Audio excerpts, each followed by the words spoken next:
Beni üzme, biraz olsun hatırım yok mu? Gitme. Duyma,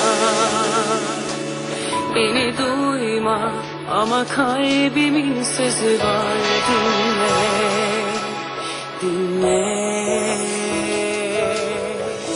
Yalvarıp aşkını dilenmek, ağlamamak için direnmek, senin yüzünden üzülmek, sana elveda demek var mı?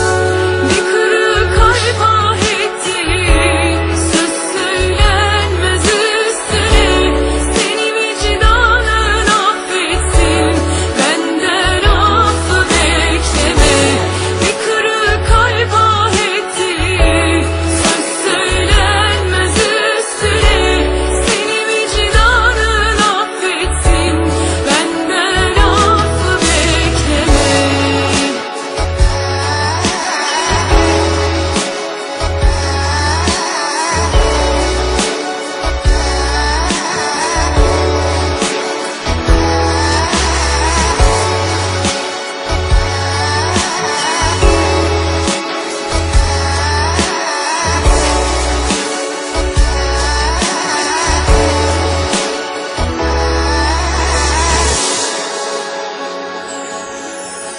Gitme,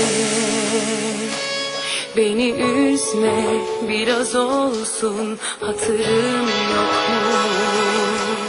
Gitme. Duyma, beni duyma, ama kalbimin sözü var, dinle, dinle.